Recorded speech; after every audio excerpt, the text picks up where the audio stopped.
김종대 전 정의당 의원 그리고 김의겸 전 더불어민주당 의원 두 분 모셨습니다. 어서 오십시오. 네, 안녕하세요. 네, 반갑습니다. 이렇게 모시는 건 또 처음입니다. 네. 김의겸 의원님 정말 오랜만에 네. 뵙습니다. 이제 적극적으로 방송 활동 시작하시는 겁니까? 아니 뭐 적극적으로는 아니고요. 네. 너무 많이 놀았으니까 이제 슬슬 몸 좀 풀자. 그렇군요. 편의점 애청자분들께서 오랜만에 반갑다 이렇게 하실 것 같습니다. 자, 뭐 본격적으로 시작을 해보겠습니다. 광복절 후폭풍이 말도 못하게 커지고 있는 것 같습니다. 일단 어제 대통령 경축사는 좀 어떻게 보셨습니까? 김종대 의원님부터 들을까요? 예. 뭐 할 얘기는 많지만은 간단하게 말씀드리면 첫 줄부터 일단은 나오는 거 보고 통일 대한민국이란 표현을 썼잖아요. 네. 역대 대통령이 이제 통일 한반도 또는 한민족 공동체 이렇게 하면서 일단 북한 체제를 인정을 하니까 통일 대한민국이란 말이 나올 수가 없죠. 그런데 대한민국으로 통일하겠다. 이게 첫 줄에서부터 나오고 또 맨 끝줄에 통일 대한민국 원년이라고 그랬거든요. 2024년이. 그렇게 보니까 일단은 기존에 우리가 알고 있던 통일에 대한 그 기본관념이 있어요. 상호 체제 인정, 내정 불간섭 하면서 어떤 동반자로 이렇게 가는데 이 광복절 경축사는 그거를 다 갈아 엎어버렸단 말이에요. 그러니까 안에 내용이야 뭐 구구절절 지적할 게 많지만은 일단은 통일에 대한 기본관념은 대한민국이 북한의 국채와 국호를 부정하고 흡수나 정복에 의한 것을 통일로 한다. 이렇게 사실은 개념 규정이 된 겁니다. 그러면은 우리가 통일이라고 해서 무작정 다 모든 통일을 다 찬성하는 건 아니었어요. 모든 대통령이 흡수 통일을 반대한다 그랬고 또 평화적 통일은 헌법에서 추구하는 가치거든요. 근데 북한 주민의 정보 접근권을 강화하면 분란이 일어날 거고, 그건 정권 타도 투쟁으로 발전할 수가 있고, 실제 이게 이론에 다 나와 있는 얘기예요. 근거를 다 댈 수가 있는데. 그거를 끄집어내서 결국은 이것은 북한의 레짐 체인지, 어떤 그 체제 전환을 통한 통일이다. 이걸 통일로 못을 박은 거예요. 이렇게 개념 규정이 딱 돼버렸다 그러면은 그 동안에 이제 노태우 대통령 이래로 7명의 대통령이 다 같이 지지하고 정부의 공식 입장으로 지켜왔던 민족 공동체 통일 방안, 이게 남북 연합제거든요. 이거는 깨진 거죠. 말로는 기존 통일 방안을 계승했다고는 하는데 방법에서 완전히 일탈을 했기 때문에 이거는 이제 대한민국의 통일이 국시고 또 평화 통일을 헌법에서 얘기하고 있는데 이 부분에 대해서도 또 다른 일탈이 일어났다. 이것도 앞으로 역사 논쟁 못지않게 굉장히 또 국론을 분열시키고 우리 사회를 혼란에 빠뜨릴 수도 있는 중대한 사안이라고 봅니다. 김 의원님. 네, 뭐 저도 마찬가지인데요. 저는 이게 8.15 경축사인지 아니면 6.25 기념으로 무슨 반공 웅변 대회를 한 건지 싶더라고요. 내용이 마치 무슨 대광초등학교 6학년 윤석열 어린이가 나와서 반공 웅변 대회를 한 듯한 그런 느낌을 받았습니다. 그 중에서 제일 이제 문제가 되는 게 이제 흡수 통일을 아주 노골적으로 드러낸 건데 뭐 여러 가지 뭐 삐라 문제라나 여러 가지 있겠지만 저의 눈에 띄는 건 그 기금을 만들겠다라고 하는 거 아니에요. 펀드를 만들겠다고. 그런데 그게 지금 미국의 NED라고 민주주의 기금이라고 하는 게 있습니다. 이게 말은 좋은데 사실 아랍권이라든지 또 또 우크라이나라든지 이런 쪽에 계속 맞으면 미국과 사이가 좋지 않은 정부를 뒤집어 엎기 위한 그 자금을 대주는 게 NED라고 있어요. 민주주의 기금이라고. 전복 자금입니까? 그렇죠. 전복 자금인데 그런 걸 만들겠다는 걸로 들리더라고요.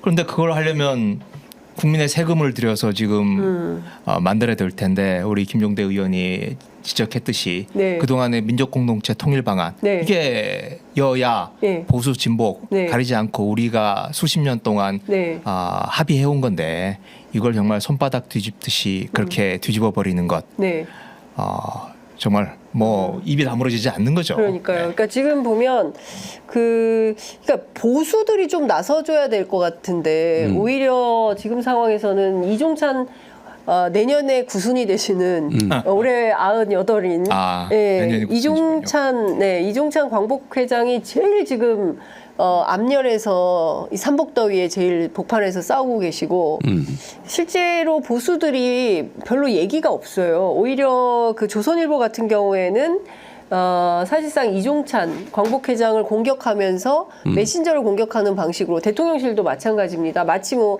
본인이 추천한 사람들 인사 실패하니까 이렇게 판을 뒤집어 엎는 거 아니냐. 광복회를 또 특정 단체라고 이렇게 딱 지목을 하고 아예 뭐 이런 방식으로 지금 사실상 그 전선을 긋고 있는 건데요.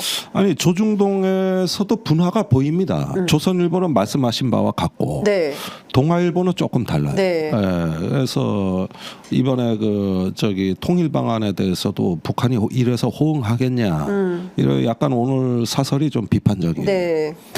그러니까 동아일보가 계속해서 요즘 글을 잘 써요. 동아일보가. 그래서 근데 그 친일 문제는 안 되더라고요. 이 김성수 인촌 때문에 그런지 그 벽은 못 넘는 것 같아요. 그 벽은 못 넘는 것 같은데. 근데 일단은 보수 얘기를 말씀하셨는데 바로 그 점이에요. 저는 보수의 침묵이 좀 아프다. 왜 그러냐면은 이 독립기념관이 전두환 정권에서 만들어진 그렇습니다. 기관입니다. 82년부터 시작했죠. 82년에 이제 일본 교과서 왜곡이 있고 그때 돈 500억 원을 그 코올릭의 사탕 사는 돈까지 다 모은 거예요.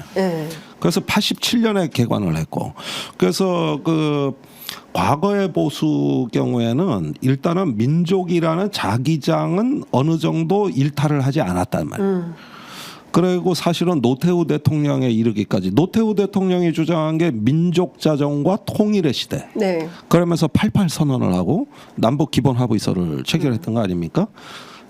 그리고 YS 정권에 이르러서 이제 취임사에서 어떤 동맹도 민족보다 중요하지 않다. 이게 이제 취임사 일성이었고 물론 그 뒤에 잘못 풀리긴 했지만은. 사실은 보수 정권이 어떻게 될 때는 우파의 본성이라고 할 수 있는 민족 개념에 특히 민감했다고 보는 게 한국 역사에서 두루두루 나오는 거고 오늘 중앙일보 칼럼도 사실은 이승만도 민족주의였다. 너무 욕하지 마라. 이렇게 얘기를 하거든요. 그러니까 원래 보수는 그런 거예요. 그런데 그로부터 이제 뉴라이트라는 어떤 그 새로운 출현이 기존 보수의 담론으로부터 상당히 일탈했음에도 불구하고 보수에서 별다른 말이 없어요. 이게 최근에 보수가 과거 세대와 단절된 하나의 또 변종이라고밖에 볼 수 없는 대목이 바로 이 지점입니다. 그래서 어떻게 보면은 우리가 그 하나의 어떤 통일 담론을 가지고 다 같이 국가를 통합해서 가자는 데는 보수 진보가 없었는데 이런 식의 분열적인 어떤 담론에 대해서도 어떨 때는 소극적인 방관 내지는 찬성으로 돌아선 듯한 느낌이 들거든요. 이건 굉장히 심각하죠. 이렇게 되면은 지금까지 뭐 박근혜 탄핵 87년 민주화 다 보수 진보가 협치해서 한 거고 우리가 그런 걸 통해 가지고 이 나라를 만들어 왔는데 지금의 보수가 보수이길 포기한 거 아니냐 이런 어떤 느낌마저 드는 보수 거죠. 참칭이라는 표현을 참칭이란 표현 쓰셨죠. 근데 지금 이제 보수 안에도 그러니까 이종찬 그 광복회장 같은 보수가 있는 반면에 신지호 같은 보수도 있는 것 같아요. 그거 대표적 뉴라이트. 대표적인 뉴라이트고. 그 뉴라이트 문제를 대하는 조중동의 태도. 이게 저는 연상되는 게 이명박 대통령 집권 초기에 그때 뉴라이트가 얼마나 기세등등을 했습니까? 건국절 60주년 기념식 이 문제를 가지고 이른바 건국절 논쟁이 일어나고 그때하고 비슷하면서도 또 다른 게 있는데 제 생각에는 그때는 정말 한번 역사를 뒤집어 엎으려고 하는 그 우리 사회 보수 세력들의 어떤 총궐기가 있었고 이명박 집권 초기에 그 기세등등하던 시기였던 거죠. 그래서 한번 완전히 한번 갈아엎어 보겠다. 역사적인 관점을. 다시 친일 사과로 확 한번 뒤집어 한번 역사적 관점을 바꿔보겠다라고 하는 대단히 공세적인 거였다면 지금의 이번 논쟁은 대단히 수세적이고 방어적이고 그러나 생존 본능이 아주 노골적으로 드러나는 국면이라고 생각을 해요. 이게 무슨 말씀이냐 하면 지금 총선 이후, 총선 참패 이후에 윤석열 정부, 윤석열 부부에 대한 지금 위험 수위까지 올라가고 있지 않습니까? 그러니 우리 편 정말 나를 지켜줄 수 있는 사람들로 똘똘 뭉쳐보겠다라고 하는 그 강한 어떤 동물적인 생존 본능이 이번 사태를 가져왔다 이렇게 생각을 합니다. 그러니까 윤 대통령의 생존 본능이 이 사태를 빚었다. 그렇죠. 말하자면 사람을 쓰는 것도 두루두루 넓게 중도층까지 무색무취한 사람까지 쓰는 게 아니고 나를, 우리 부부를, 우리 정부를 지켜줄 사람들만으로 똘똘똘 뭉치겠다. 이게 이번 8.15 광복절 특사에서 이명박 박근혜 정부 측근들을 대거 이제 사면해주고 또 전날 이명박 대통령하고 부부 만찬을 하고 또 어제는 이제 유경수 여사 참배를 하고 뭐 이런 일련의 과정들이 이런 생존 본능에서 나왔기 때문에 예전에 그 뉴라이트하고는 좀 다르다. 그때 대대적으로 공세를 펼쳤던 때하고는. 그리고 이제 아까 이종찬 회장님 같은 경우에는 윤석열 대통령 후보가 대통령 후보로 첫 공식 행보가 이회영 우당 이회영 기념식 참석하는 거 아니었어요? 그리고 공식 기자회견 출마 기자회견이 윤봉길 그 기념관에서 했던 건데 그때는 얼마나 또 이종찬 회장이 이쁘게 보였겠습니까? 그런데 아버님 저를 대통령 만들어 주시오 뭐 이랬다는 거예요. 그런데 그냥 하루아침에 이렇게 표변해버리는 이런 윤석열 대통령을 보면서 배신감, 모멸감 이런 거 느끼지 않았겠습니까? 아니, 스스로 그런 말씀하셨죠. 그러니까 이제 중요한 포인트는 그러니까 국익이라든가 뭐 역사가 어떻게 되거나 이게 중요한 게 아니라 아까 본인들의 생존 이러다가 혹시라도 정권이 무너질 수도 있어. 자꾸 사람들이 탄핵 얘기하고 또 최혜병 특검법 얘기하고 이러니까 경우에 따라서는 본인들의 안위에 문제가 생길 것 같으니까 그래서 국방안보 라인을 이렇게 쫙 바꾼 건가? 보수층으로부터도 폭넓은 지지를 받지 못하고 있다 이런 생각이 듭니다. 그런가요? 보수층으로부터도 폭넓은 아니 말하자면 동아일보 하나만 봐더라도 좀 반대 입장을 그렇죠. 뉴라이트를 제일 먼저 앞장서서 대대적으로 지면을 펼치고 지원을 했었던 게 그 당시 동아일보였거든요. 근데 지금 동아일보의 태도 또 중앙일보의 태도 또 뜨뜻미지근하잖아요. 그러니까 지금 상황을 보면 보수의 분열이 뭐 좀 본격화될 수도 있겠다 이렇게 좀 볼 수 있는 겁니까? 근데 그 뉴라이트가 다수파로 확장되는 데는 실패했거든요.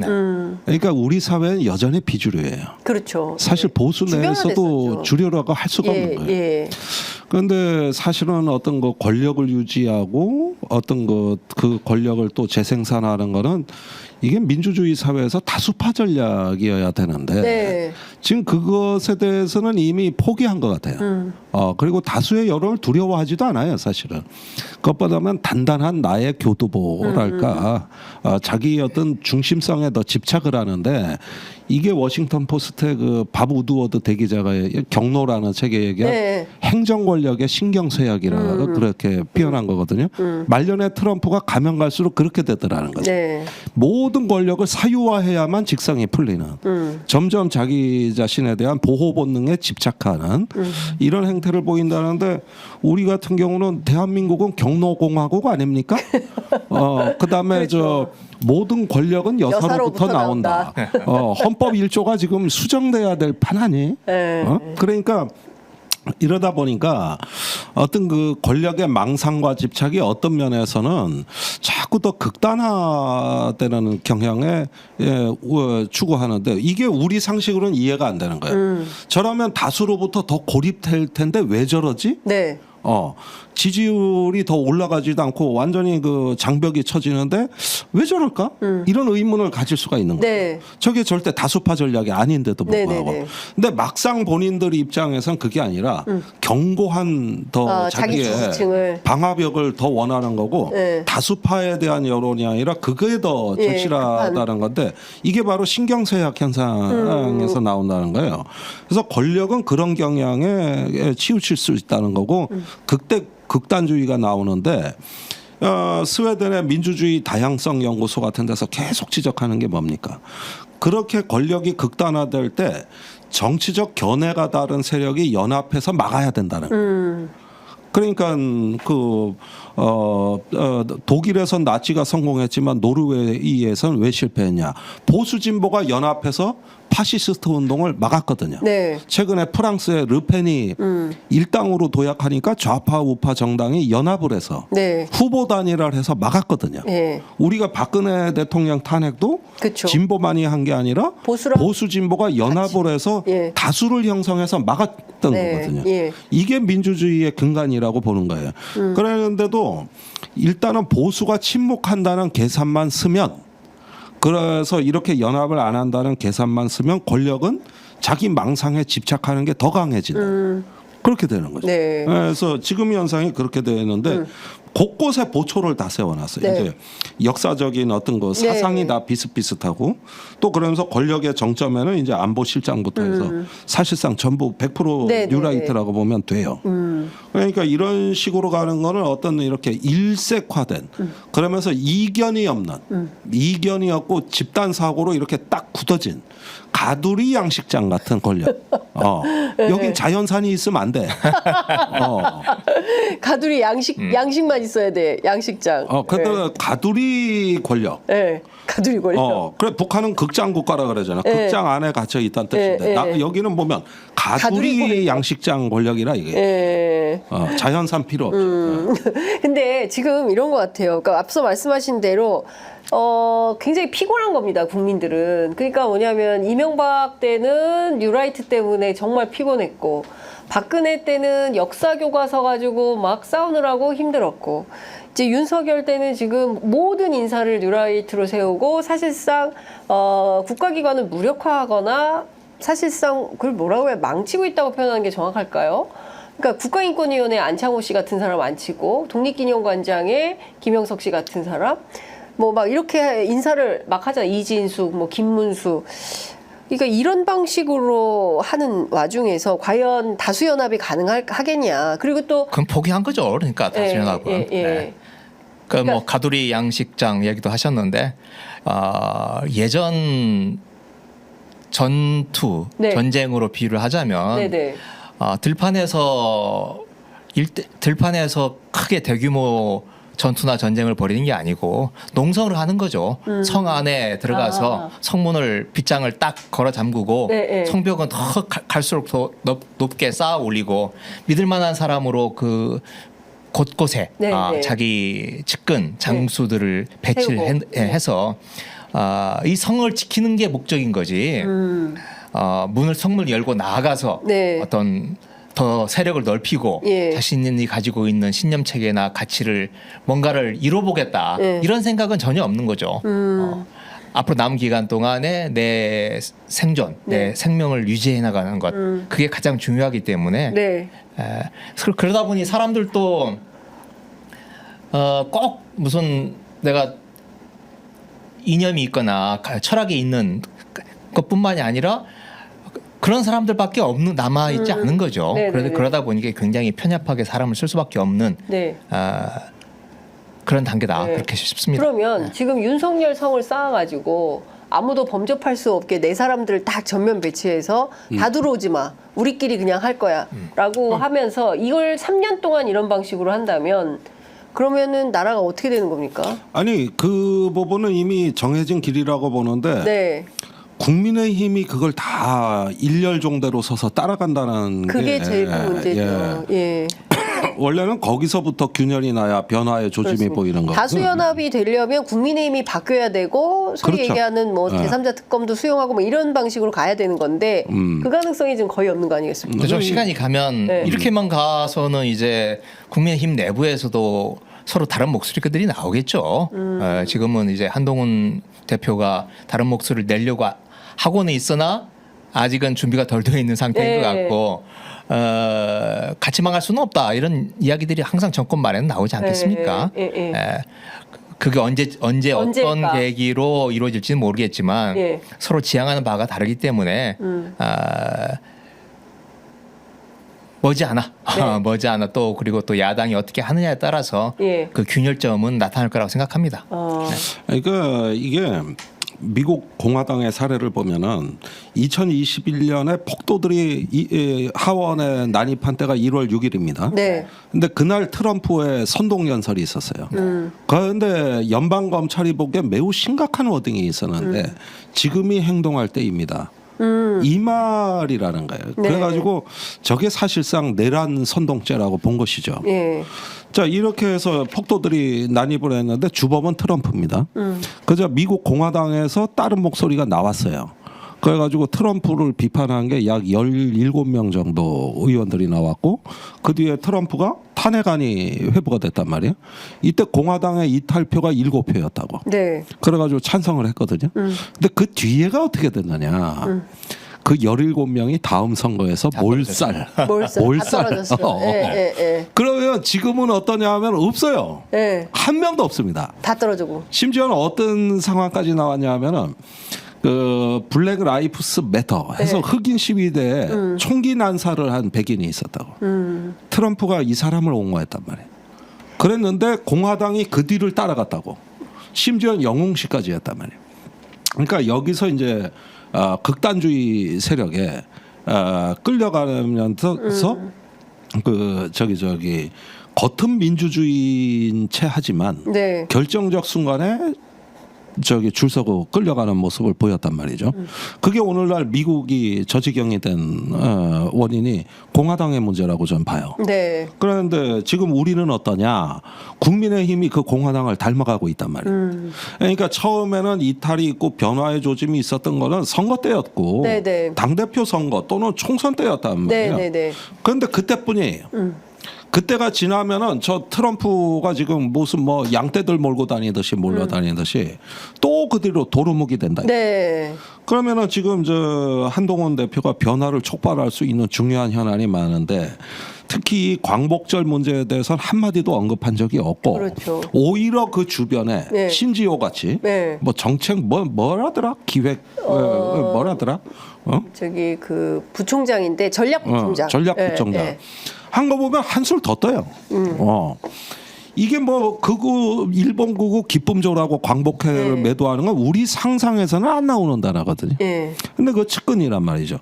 결국은 이런 점에서 보면은 이 여기서 어떤 변화를 기대할 수 있는 조짐이랄까 어떤 희망의 단서를 발견하기가 어렵다. 이러면서 변화의 조짐을 보려면 또 다음 선거까지 기다려야 되는 거 아니냐. 이런 생각이에요. 그건 본심도 아니거든. 국민에 대해 다분히 그거는 뭐랄까 일종의 퍼포먼스, 기만술이라고 봐야 되는 거거든요. 이거 어떻게 보세요? 그러니까 TK 지역당으로 전락하는 한이 있더라도 영남은 안 변할 거란 말이에요. 그런데 수도권에 있는 그 국민의힘 원외들은 이거 이래갖고 다음 선거 특히 지방선거 희망이 없다. 그래서 그런 걸까요? 김용태 의원이라고 그 젊은 정치인인데 다른 사람 몰라도 그 김영석 관장에 대해서는 교체가 필요하다 이런 주장을 했습니다. 이게 뭐 작은 파장을 좀 낳을까요? 아니면은 그냥 혼자만의 목소리로 그냥 침몰하게 될까요? 어떻게 전망하세요? 글쎄요, 지금 당장은 없다. 아직은 윤석열 정부가 힘이 있고 각 주요한 기관들 검찰, 경찰 다 장악하고 있는 이런 상황 속에서 다른 목소리가 나오기는 쉽지 않을 거라고 생각합니다. 그런데 그게 마지막까지 끝까지 다음 선거까지 갈 수는 없겠죠.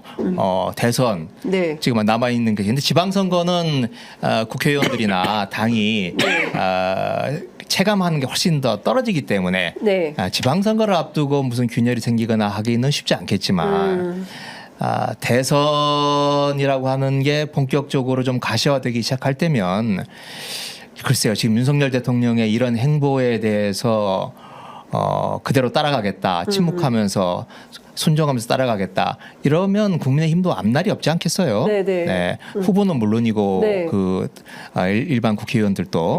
그럼 저는 어느 시점에선가 중요한 때 되면 균열이 나타날 거다 이렇게 생각을 합니다. 올해 트럼프 같은 경우에는 그렇게 균열이 나타났다가 트럼프가 다시 그 인기가 오르면서 다시 대통령 후보가 되는 걸 보면서 뜨거라 하면서 다시 이제 뭉친 거고요. 윤석열 대통령이 다시 뭐 선거에 나올 수는 없는 거니까 저는 점점점 그 틈이 아직은 그 틈이 잘 보이진 않습니다만 그 틈이 분명히 생기고 더 커질 거다 이렇게 생각을 합니다. 근데 이제 그 조국혁신당 같은 경우에는 이제 3년은 너무 길다 이 구호 하나로 국회 12개 비례의석을 만든 정당인데 그러면 사실상 지금 다음 총선 때까지는 국민의힘은 변화가 없을 거다 이렇게 봐야 될 것 같은데요. 이대로 4년 가는 겁니까? 이대로 3년 가는 겁니까? 아니 그러니까 지금 제일 아쉬운 대목이 그건데 일단은 3년은 대통령이다. 이런 걸로 모든 판단이 대치되고 있잖아요. 그래서 그런 면에서 보면 사실 저는 개인적으로 정치에서 지금 우리나라에서 중요한 게 뭐 민주당이나 조국혁신당 어느 당이 이기느냐 뭐 이런 식으로 많이 갈라져 있기는 하지만은 전 민주주의 그 자체가 이기는 게 제일 중요하다고 생각이 들어요. 그럼요. 민주주의 자체가 회복되고 얼마나 견고한 기반 위에서 작동하느냐가 맞습니다. 핵심이지. 어떤 당이 이기는 거는 그 전제 위에서 문제지. 민주당도 잘못하면 심판 받는 겁니다. 심판 받았잖아요 지난번에도 대선도. 그러니까 이런 면에서 보면은 어떤 면에서는 정당 내에서도 다양한 의견이 있을 수가 있고 또 그런 가운데서도 또 어떤 각자가 헌법기관인 어떤 그 국회의원들끼리 또 하나의 어떤 그 소통이랄까 협치가 있을 수도 있는 건데 지금 뭐 완전히 갈라놔가지고 요즘 제가 알기로 여야 의원들이 밥을 같이 안 먹는 걸로 내가 얘기를 듣고 있다고.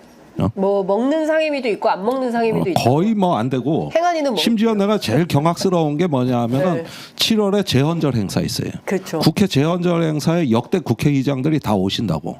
근데 이번 재헌절 행사에 국민의힘 쪽의 국회의장들이 오신 분이 거의 없다. 내가 뭐 연로해서 뭐 이런 얘기는 듣고 있지만은 이런 재헌절 행사도 내가 처음 봤고 광복절도 반쪽 행사도 처음 봤고. 그렇습니다. 정부 수립 이후 처음이라는 거잖아요. 해방 이후 처음 있는 일입니다. 그런데 이 신호가 이전부터 계속 나타나고 있었고 정권에서는 이미 알고 있었다는 거예요. 그래가지고 이걸 분열시키고 갈라치고 오히려 이런 것들이 자기들이 편안하게 느낀 것 같아요. 그 8.15뿐만 아니라 재헌절부터 그 전부터 계속 신호가 나오고 있었어요. 그래서 이런 부분들을 봤을 때는 이 지금 우리 국회를 비롯해서 모든 민주적 장치들은 이미 고장난 지가 오래란 말이에요. 그러니까 여기에서 무언가 집권 여당이 책임 정치, 책임감을 가져야 되는데 그마저도 없단 말이에요. 뭐 할 테면 해보라는 식이거든요. 그래서 입법이 무력화돼 있는 이런 상황까지 됐기 때문에 당분간은 여기서 좀 변화를 기대하기엔 난망하다. 이건 시간이 걸리는 문제지. 이 상태에서는 오히려 3년 뭐 너무 길다 그랬지만은 그 3년이 길더라도 3년은 3년이다. 이렇게 생각하고 있는 거예요. 그러니까 그 사이에 뭔가 어떤 뭐 변화가 생길거나 이러기는 야당이 하기에 따라서 조금 변화 가능성. 아니 저는 이제 좀 여러 가지 앞으로 3년 동안 어떻게 될지는 누구도 예측할 수가 없죠. 뭐 박근혜 대통령이 탄핵을 당할 줄은 누가 알았겠습니까? 맞습니다. 그런데 지금 뭐 최상병 특검이나 김건희 여사의 여러 가지 문제 이런 것들이 곳곳에 지금 지뢰가 깔려 있는 거 아니겠어요? 맞습니다. 그리고 그 지뢰를 어찌 보면 윤석열 정부가 요리조리 하여튼 최대한 고개를 해가면서 지금 피해 가려고 하고 있는 건데 그런 한계가 있는 거겠죠. 그런 의미에서 야당 의원들이 좀 더 분발해서 좀 더 진실을 밝혀내고 국민들의 어떤 공분을 자아낼 수 있는 그런 중요한 사건들이 발생한다면 언제 또 어떻게 이 국면이 바뀔지는 알 수 없는 거죠. 그러니까 그 급변하는 정세가 어떻게 달라질지는 지금으로서는 알 수 없다라는 말씀을 좀 주셨는데요. 제가 사실은 그 김종대 의원님 오시면 이것 좀 꼭 좀 여쭤보려고 했어요. 느닷없이 외교안보 라인에 인사가 났는데, 그러니까 뭐 돌려막기 회전문 인사 이렇게 표현을 합니다. 뭐 일각에서는 사람이 없어서 뭐 중도 무당층들까지 포괄할 수 있는 사람이 없어서 단단하게 그 자기들끼리 인력을 채웠다 이런 얘기도 하는데, 그래도 좀 아니 경호처장 하다가 국방부 장관, 국방부 장관 하다가 안보실장, 안보실장 하던 사람 안보특보 이렇게 보낸 거예요. 어떤 맥락이 있다고 봐야 됩니까? 아니 그러니까 이 인사는 너무 기이해가지고 기이한 인사. 아무리 뭐 여러 가지 이유를 뭐 저도 뭐 여러 가지 추정하는 이유는 얘기했습니다만은 네. 분명히 이건 우리가 모르는 뭔 사연이 있긴 있어요. 이렇게 급박하게 개각철도 아닌데 네. 이렇게까지 하고 뭐 김문수 노동부 장관은 지금 2명이거든 개각이. 이거는 분명히 뭔가 좀 내부의 암투 불랑 갈등 뭐 이러든지 뭔가 긴급히 처리해야 될 일이 있다든가 이건 분명히 내막이 있는 인사라고 봐야지 아무리 봐도 정상이 아니거든요. 네. 근데 이제 저도 취재를 해보면 이 인사를 신원식 국방부 장관 문제부터 출발해서 해석하는 분들이 계시고요. 장호진 안보실장으로부터 출발해서 문제를 좀 해석하는 분들이 계세요. 저는 둘 다 아니라고 봅니다. 둘 다 아니라고 보세요? 뭐라고 네. 보십니까? 저는 김용현부터 시작했다고 보는 건데요. 김용현부터. 네. 지금 뭔가가 있다라고 말씀하셨는데 네. 저도 뭐 몇 군데 노크를 해보니 네. 여러 가지 이야기를 듣는데 제가 제일 유력하게 생각하는 건 네. 이 최상병 특검입니다. 지금 최상병 특검이 지금 용산 입장에서 보면 네. 걷잡을 수 없이 여기저기에서 지금 구멍이 나면서 정보들이 새어나가고 있는 거예요. 네.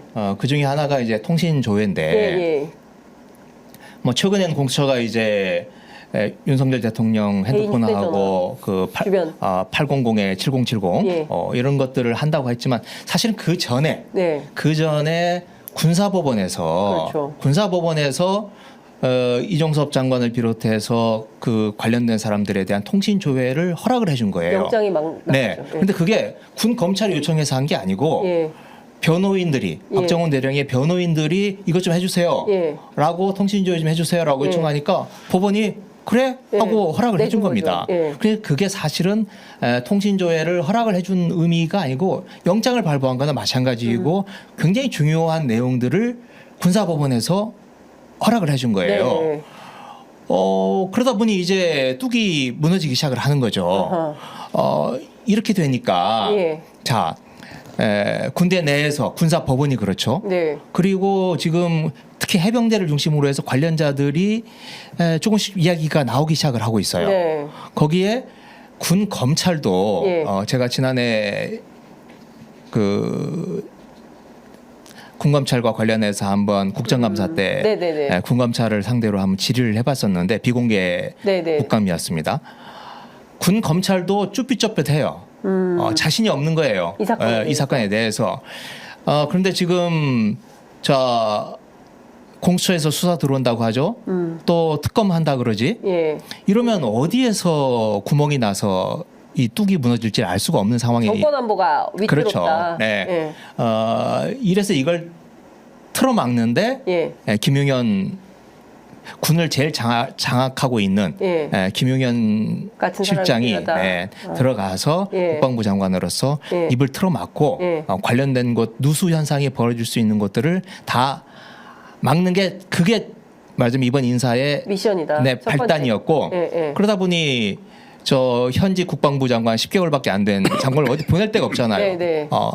그렇다고 좌처시킬 수는 없고 그러니까 형식적으로는 영전인데 안보실장으로 예. 그런데 뭐 거기에 김태호 1차장이 있는 건데 네. 사실 김태호 바지 사장인 거죠. 네. 거기 들어가 보니까 제일 애매한 장호진 안보실장만 외교관 출신 그냥 퉁 쳐내면서 발생한 그런 인사 흔이라고 생각합니다. 네. 그러니까 이제 핵심은 그 소위 제2의 차지철이라고 불리는 김용현 경호처장을 국방부 장관으로 보내서 제일 처음으로 해야 될 것은 그러면 군사법원 인사겠네요. 그러니까 재판부를 다 갈아버리고 네, 10월에 이제 네. 그 장성급 인사부터 시작을 하죠, 군이. 네. 네, 그때 이제 한번 그때 우리 저 청취자들 분께서도 한번 좀 지켜봐 주시기 바랍니다.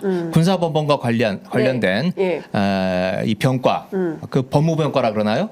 네. 네, 법무병과 특히 이제 판사뿐만 아니라 법원뿐만 아니라 군 검찰도 어떻게 인사가 나는지 네. 한번 좀 지켜봐야 될 것 된다. 같습니다. 예. 그 점은 좀 보충 설명을 드리면은 네. 지금은 이제 증거 신청은 거의 다 됐고 추가 심리가 몇 건 남아 있어요. 네. 그다음에 판결입니다. 네.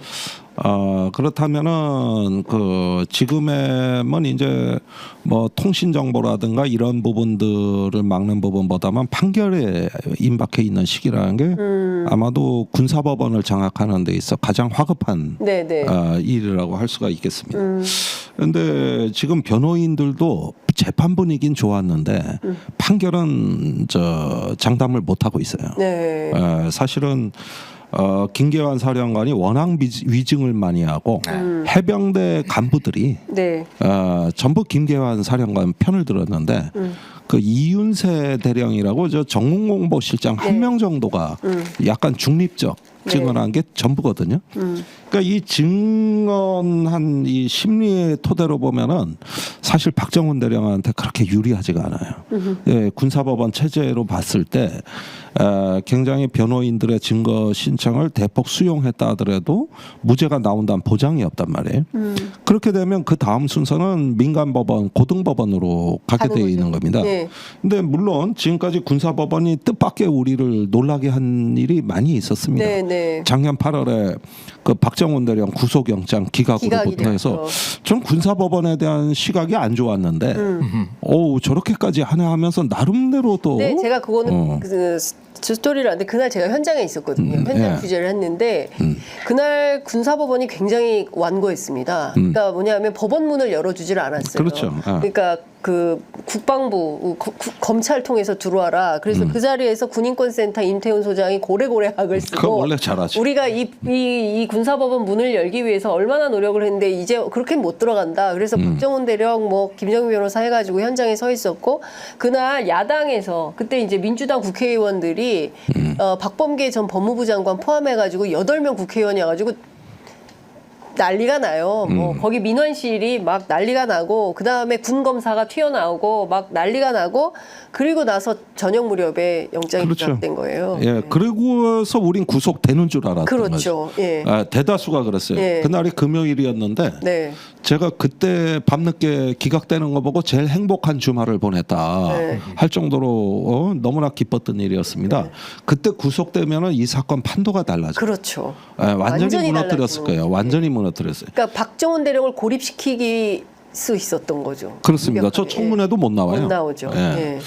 이렇게 봤을 때는 우리가 군사법원에서 기대하지 않았던 성과를 거뒀던 건 사실인데 그러나 판결은 장담할 수 없다. 이건 신정해야 되는 문제거든요.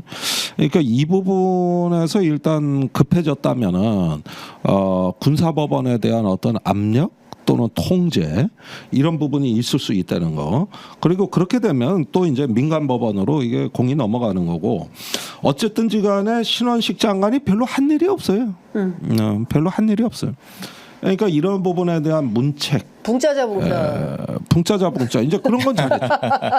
그래가지고 이제 뭐 앞으로 11월에 한미일 그 안보 문서 서명까지 밀어붙일 거라고 이런 상황까지 가요. 아니 그럼 신원식 이제 실장이 되셨는데 이걸 본인이 영전이라고 생각을 했으면 그냥 객관적으로는 영전이죠. 같은 장관급이지만 안보실장이 국방부 장관보다는 의전 서열이 높으니까. 그런데 만일 본인이 이걸 영전이라고 생각했으면 신나서 뭐라도 했을 거예요. 그런데 인사가 나서 너무 조용해요? 너무 조용해요. 너무 조용할 뿐만 아니라 어제 8.15 그 경축사 끝나고 난 뒤에 그걸 이제 기자들한테 브리핑을 하잖아요. 이게 안보실장 몫이에요.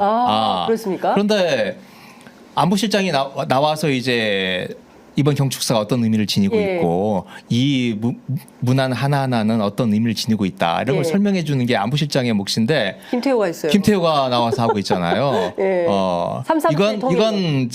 이건 신원식 안보실장 바지사장이다라고 하는 걸 보여주는 간접적인 소리죠.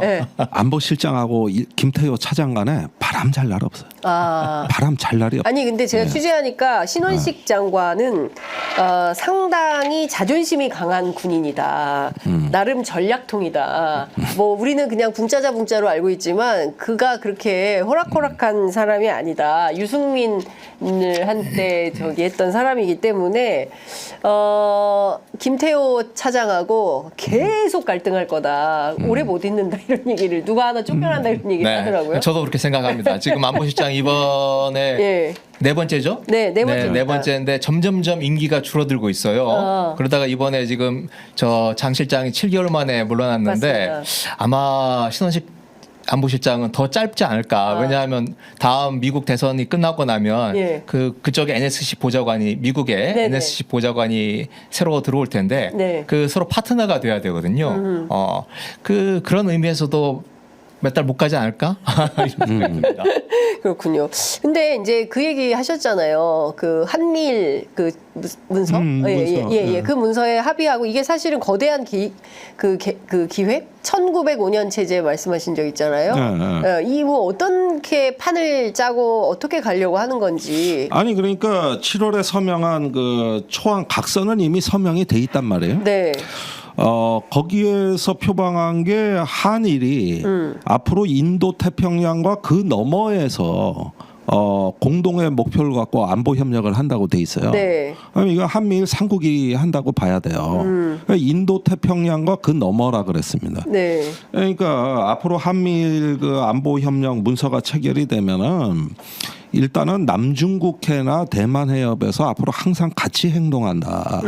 이런 기본 원칙이 세워지는 겁니다. 네. 그리고 그런 어떤 목표를 수행하기 위한 방법이 제기가 되는데 그게 이제 올 도메인 오퍼레이션이라고 이거 좀 어려운 말인데 다영역 작전이라 그랬거든요. 이게 지상, 해상, 공중, 사이버, 우주, AI에 이르기까지 모든 군사 자산의 시스템의 표준, 말하자면 상호 운용성을 달성한다는 개념입니다. 그러니까 예를 들면 북한이나 중국에서 미사일을 쏜다. 그러면 한미일 지도자가 같은 시간대에 같은 화면에 같은 데이터를 봐야 되는 거야. 동맹이에요? 이게 이제 시스템이 통합되는 거예요. 다 통합되면. 그래야 의사소통이 빨리 되고 표준 행동 절차 SOP를 또 정한다 그랬거든요. 이건 뭐냐? 한미일이 공동의 교전 수칙을 운영하겠다 이 얘기예요. 공동의 교전 수칙. 공동의 교전 수칙을 운영하겠다. 그러면은 이걸 또 지휘하는 단일 지휘관이 있어야 되는 거예요. 그러면 미사일 방어를 한다. 그러면 한국도 쏘고 일본도 쏘고 미국도 쏴서 요격한다. 이런 개념은 안 된다는 거예요. 한 명이 지휘를 해서 하나의 군대처럼. 이렇게 돼야 하나의 나라예요. 그러니까 이거 분초를 다투기 때문에 따로따로 할 수가 없다. 그런데 이런 어떤 변화가 추진되는데 제일 주목해야 되는 건 두 가지인데 올해 일본의 합동군 사령부가 창설됩니다. 그러니까 여태까지는 통합 막료장이 지휘를 했는데 이 사람은 총사령관이 아니요. 수상의 보좌관이라고 봐야 돼. 그러다 보니까 전투 행동을 통일하기에는 명령하는 지휘권이 없었다고. 그런데 합동군 사령부가 생기고 주일미군 사령부하고 합동기구도 만든다고. 우리 한미연합사 같은. 그래서 일본의 전투력 지수가 지금 급상승을 하고 있어요. 지금까지는 말하자면은 전쟁할 수 없는 군대였다고. 근데 이제 총사령관이 생기는 거죠. 그래서 이게 이 새로운 면모를 갖추게 되는데 최근에 이제 한일 간에도 공중훈련이나 이러는데 일본 자위대가 전투기를 우리 제주도 남방까지 다 보내고 있어요. 그래가지고 최근에는 한반도 안으로 들어온다는 소문도 들려요. 그렇게 되는데 여기에 주적은 북한이 아니에요. 북한이 아니라고. 중국과 러시아요. 그렇죠. 중국이 이제 나토가 뭐라 그랬어요? 구조적 위협이다. 네. 그다음에 러시아는 중대하고 긴급한 위협이다. 그런데 그 러시아를 중국이 지원한다. 고로 아시아에서 중국을 억제하지 않으면 유럽에서 러시아를 못 막는다. 이게 1905년 체제예요. 그때 영일 동맹이라는 게 있었단 말이에요. 그래서 1차 대전 때까지 가잖아요. 그러니까 이게 뭐냐면 아시아의 나토, 아시아의 축소된 나토가 여기서 중국을 차단하고 억제하고 강압을 해줘야 배후에 러시아가 고립이 되고 저기 유럽의 안보 부담이 줄어든다. 그래서 인도 태평양과 그 너머 이게 이번에 다 문서로 만들어지고 표준 행동 절차가 만들어진다. 네.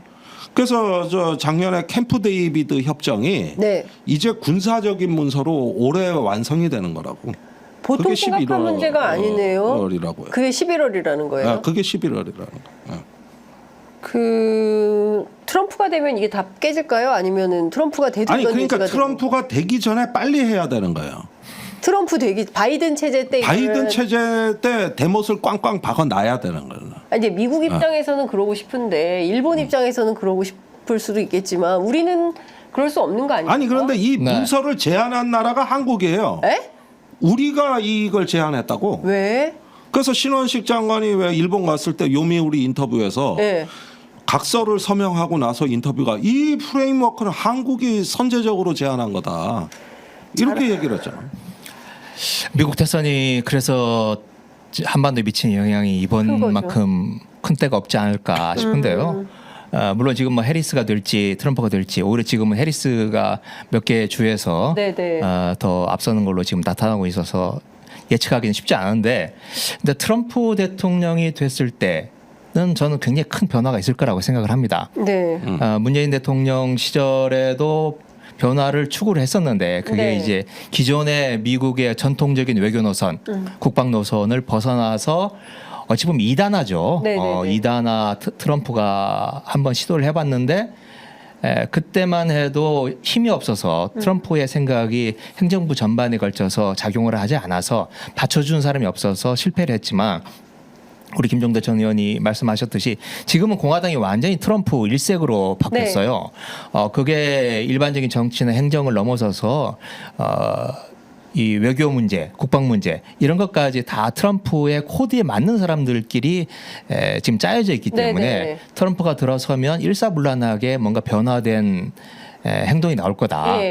그리고 그럴 경우에는 트럼프가 가지고 있는 그 메가 미국 중심적인 그 생각 이게 이제 어떻게 발현되느냐 이건 또 여러 가지 할 얘기가 있습니다만은 최소한 국방 문제는 현재와 같은 방식은 아닐 거다.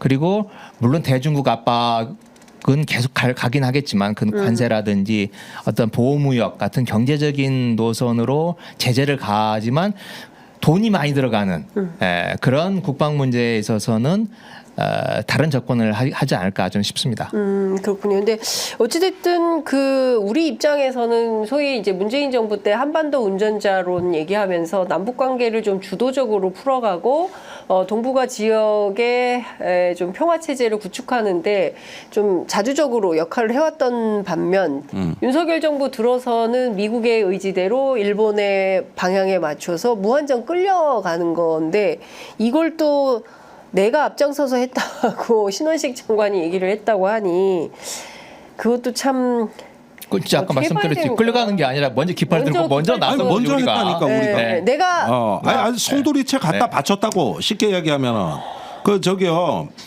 이 중국 견제 천병으로 나서겠다고 우리가 그런 겁니다. 그러니까 이게 처음에 미국에서 계속 독촉장이 날라왔어요. 작년 4월에 윤석열 대통령이 미국을 국빈 방문했다고요. 그러고 나서 그 뒤에 미국, 일본은 이미 대만 해협에 공동 대처하기로 선언이 나왔는데 한국이 안 들어가 있었던 거예요. 그럼 작년에 와서 뭐 인도 태평양 전략 발표한 게 뭐냐? 원래 인도 태평양 전략의 출발점이 대만 사태예요. 그것 때문에 하자 그러는 건데 그랬는데 한국이 여태까지 입장을 안 밝히는 겁니다. 윤석열 정부에서. 그러니까 독촉장이 계속 날라왔어요. 그러니까 드디어 응답이 나온 게 한국이 대만해협 뭐 남중국해를 명시적으로 밝히는 것보다 네. 이런 이런 식으로 우회적으로 해가지고 인도 태평양에 뭐 3국 안보 협력 문서를 만들어 놓으면 그게 그거 아니냐 이거죠. 이래가지고 이 경로는 우리가 제시를 한 거거든요. 그러니까 네네. 같은 얘기예요, 사실상. 이게 같은 얘기가 되는 거죠. 그렇게 되면은 그 동아시아에서 이제 중국을 어디 그 저 제일도련선이라고 얘기하는 그 말라카 해협에서 대만을 거쳐 가지고 한반도 저기 동쪽으로 쭉 이어지는 선 네. 이거를 차단선으로 이제 한미일 삼국이 운영을 하고 중국이 진출하는 걸 차단선을 여기서 막겠다는 거거든요. 그래서 일본이 올해 토마호크 미사일을 뭐 400기나 도입한다는 거 아닙니까? 그리고 또 저기 그 합동군 사령부를 창설하고 이건 뭐냐면은 해상에서 중국군을 차단하는데 근데 사실 일본이 그거 혼자 하기엔 역량이 안 됩니다. 또 미국은 그 통합기지 위주로 돼 있지 기동성이 떨어져요. 그러니까 한국이 가세를 해야 되는 거예요. 그러면 프레임워크가 완성이 되는 거거든요. 이게 사실상. 아니 근데 말씀을 듣다 보니까 다시 또 돌고 돌아서 해방정국, 구한말 정세 뭐 이렇게 된 느낌을 받아요. 지금 그 내년이 을사늑약 120주년이 되는 해 아닙니까? 1905년이고 1907년에 군대 해산 당하고 1910년에 경술국지가 있었던 건데요. 그렇죠. 그 나라 뺏기고 이제 광복 뭐 대통령은 무슨 통일하기 전에는 진정한 광복도 아니다 미완의 광복이다 이런 주장을 해서 논란이 좀 되고 있는데 이게 지금 2024년에 다시 또 이렇게 구한말 정세를 우리가 살아야 됐나. 그래도 나름대로 문재인 정부 때 그 세계 10대 경제대국에 그리고 군사력 6위 국가, 국방력 6위 국가를 만들고 대단한 자부심을 가지고 문화 콘텐츠를 가지고 요새 보면 예능 프로그램 보면 얼마나 다양한 외국인들이 한국에 대해서 굉장히 좋은 감정을 갖고 있고 김치에 대한 애정과 한국 음식에 대한 얼마나 그런 게 많이 있습니까? 그런 거에 비하면 우리가 뭘 한 거지라는 생각이 좀 드는 거예요. 그러니까 어디서부터 이 윤석열 정부의 이 퇴행적 사고와 퇴행적 행태를 언제까지 이걸 그냥 계속 기다려야 되나? 내가 두세 가지 이 사람들의 망상을 좀 요약해드리면 이건 김태효의 논문에 나오는 얘기인데 이게 이제 널리 정권 내에 확산이 된 건데 일단 이 사람들의 시각으로는 중국은 곧 망할 나라입니다. 그러니까 논문에 뭐라고 돼 있냐면은 미국이 과거 냉전에 소련을 완전히 해체하고 굴복시킨 거 이상으로 중국을 두들겨 팰 거다. 중국이 항복하는 그날까지 멈추지 않을 거다. 중국은 곧 굴복할 거다. 그러면서 정권 초에 집중적으로 나온 탈중국 발언의 핵심은 뭐냐면 중국은 꼬라박는다. 이러면서 이제 중국은 곧 망할 나라라는 전제입니다. 제가 3년 살아봤잖아요. 안 망한다. 이게 첫째고. 중국 간단한 나라 아니에요. 큰일 납니다. 그렇게 보면. 그러니까 그런데 실제로 보라고. 실제 다 그렇게 써 있어요. 그래서 이렇게 돼 있어. 그때 이제 피크 차이나론이 유행한 거예요. 중국이 정점론이라는 게 요즘 그 말 사라졌습니다. 그러니까. 그런데 여전히 거기에 있고 머물러 있고 두 번째가 이제 흡수 통일론인데 북한이 붕괴하면 대한민국 품에 안긴다는 전제예요. 그런데 저도 북한을 여러 차례 가봤지만. 요즘은 북한이 남한을 그렇게 필요로 하지 않아요. 필요하면 중국입니다. 그러니까 북한이 망하면 망할수록 우리가 중국을 직접 상대해야 될 일이 더 많아지는 거예요. 이런데도 지금 우리나라 그 극우 세력은 북한이 망해서 대한민국 품에 안긴다. 여기에 또 집착을 하는 거예요. 그러니까 그런데 그 배후에 중국은 망할 나라기 때문에 그리로 갈 일이 없다. 이런 걸 배열을 해보십시오. 그렇게 되면 이제 세계에서 체제 경쟁도 끝났고 이제 중국은 미국의 어떤 그 각종 무역 공세, 군사적 강압 이런 걸로 해가지고 이제 곧 항복 선언할 거고 여기에 맞춰서 외교 안보 전략의 모든 출발선이 일단 방향이 정해진 겁니다. 그게 집권 초에 우리가 많이 봤던 이상한 발언들의 실체예요. 그런데 포기를 안 한다니까. 이런 것들을. 계속 집착을 한다고. 네. 그렇지만 그거는 진짜 망상에 불과하고 허망한 생각인데 그 길로 지금 일로매진하겠다고 하면 어떻게 돼요? 주말에 당장 지금 우리 기업과 우리 국민들이 피해를 보고 있지 않습니까? 예. 지금 세계 경기 자체가 좋은 상황은 아니지만 예. 우리가 훨씬 더 뻗어나갈 수 있는 그런 국면과 우리의 잠재력을 가지고 있으면서도 네. 이게 잘 안 되고 있는 것 중에 하나가 지금 중국과의 관계 네. 또 지금 러시아 같은 경우에 또 맞습니다. 우리가 필요 이상으로 적대시하면서 네. 지금 뭐 몇 달러에 현대자동차 팔고 나오고 이런 일들이 계속 벌어지고 있잖아요. 네, 네, 네. 이게 지금 그런 잘못된 망상, 예. 중국과 북한에 대해서 곧 붕괴될 거라고 하는 예. 그런 망상에 기반한 헛된 경제적 또 군사적인 예. 노선 예. 이게 어제 예. 8.15 경축사에 예. 그대로 담겨 있다 그렇게 보여집니다. 이번에 북한이 수해 피해가 많은데 이런 것도 굉장히 북한이 앞으로 받을 고통을 계산해 봤을 때 통일의 혹이라고 보는 거죠. 그 저기 수해엔 물자 뭐 우리가 지원해 주겠다고 뭐 했다는데 이런 것까지 보면은 북한은 자체적으로 복구할 능력이 없고 망할 나라. 이건 원래 오래된 신념인데 네. 이제 그게 중국까지 확장돼 있어요. 그런 게 정권 초에 한 번 방향을 그렇게 잡아놓으니까 최근에 그게 아니라는 사실이 나타나도 수정이 어렵다는 거예요. 예. 북한에서는 이렇게 얘기합니다. 한국의 쓰레기들은 불변의 주적이다. 철저한 타국이다. 적대적 두국가론 이런 주장을 하고 있습니다. 그러니까 참 이게 문제인 것 같긴 해요. 그렇다고 해서 윤석열 대통령식으로 뭐 북한 체제 흔들어서 소위 얘기해서 뭐 북진 통일론으로 통일이 될 것 같으면 벌써 되지 않았겠습니까? 그러니까 지금까지 불가하면 새로운 방법이 필요한 건데 그래서 김대중 노선 같은 것들이 그동안 상당히 한반도 평화를 정착시키는데 유효한 전략 수단이었다. 사실은 통일에 관한 담론을 만든 건 노태우 대통령이에요. 네. 그걸 김대중 대통령이 결실을 맺은 거고 그 88 선언에서 91년 남북 기본 합의서 그다음에 비핵화 공동 선언으로 이어지는 이때가 아마도 황금기였고 그게 없었다면은 김대중 대통령의 6.15 선언도 나오지 않았을 겁니다. 그런 면에서 이건 보수와 진보를 초월해서 이어지는 하나의 내러티브 서사란 말이에요. 네. 이런 것들이 노태우 이후에 7명의 대통령들이 겪어왔던 길이라는 거. 심지어 박근혜도 우리가 욕은 많이 했지만 그때 그 휴전선에서 목함질의 사건이 일어납니다. 그게 2014년입니다. 네. 그런데 그때 8.15에 경의선 갔잖아요. 네. 그 철도 도로 연결 얘기하면서 여기가 바로 통일의 출발점이라고 네. 하면서 이제 북한에 뭐 산모 지원한다고 평양 사원에 뭐 그 지원을 하고 하면서 일정 정도 보수구구의 길을 걸었지만 한쪽은 열어놨거든. 네. 여지를 남겨라. 그런데 윤석열 정부에서는 그것마저 없다. 이번에 봉쇄된 거라고 보면 되는 거예요. 예. 말이야 인도적 지원을 얘기하죠. 우리는 안 할 거 뻔히 다 하는. 예.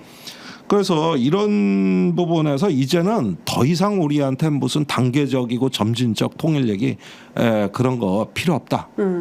그런 얘기 안 듣겠다는 선언이 이번에 나온 거기 때문에 네. 이건 성격이 다릅니다. 과거의 보수 대통령하고도. 근데 이거 어떻게 보세요? 김태호 처장이 어제 북한의 선의에만 기대서 바라볼 게 아니라 선제적으로 실천하고 이끌어 더 나갈 무서운 얘기죠. 행동 계획이 필요하다. 어떤 행동을 그게 더 아니 무서워. 무슨 행동을 하시려고 지금 이런 선제적으로 이런 행동 방안을 필요하다 이렇게 얘기하는 걸까요? 저 무서운 그런데 그래서 아까 거예요, 말씀드렸던 진짜. 저 기금 맞는다라든지 네. 이런 것들이 이제 네. 행동으로 보여주겠다 네. 이런 거라서 도대체 어디까지 할지 참 아, 참. 그러면서 또 저 남북 대화 협의체 네, 이런 거 뭐 만들겠다. 만들자고 하니 네. 이게 일관성이 없잖아요. 네. 이거 뭐 완전히 저 어르다가 뺨 때리는 그런 격인데 한 선언문 내에서도 네. 서로 이렇게 앞말과 일관성이 뒷말이 없는 네. 앞뒤가 다른 모습을 네, 보여서 참 말문이 막히게 하는 정부다. 그것도 8.15에 이걸 경축사라고 내놓고 국민들더러 어떻게 이해하라는 것인지 참 답답하다 생각이 좀 됩니다. 그래도 어쨌든 뭐 역사가 계속 전진해 왔고 또 지금 단계에서 또 다른 뭐 다소 반동이 있다 하더라도 또 역사는 진전하는 것이기 그럼요. 때문에 예. 그 길로 뚜벅뚜벅 걸어갈 수밖에 없지 않나라는 생각이 좀 듭니다. 오늘 6분 26초나 넘어서 두 분 말씀 들었습니다. 오늘 말씀은 여기까지 듣겠습니다. 다음 주에도 또 뵙겠습니다. 네. 고맙습니다. 네, 감사합니다. 고맙습니다.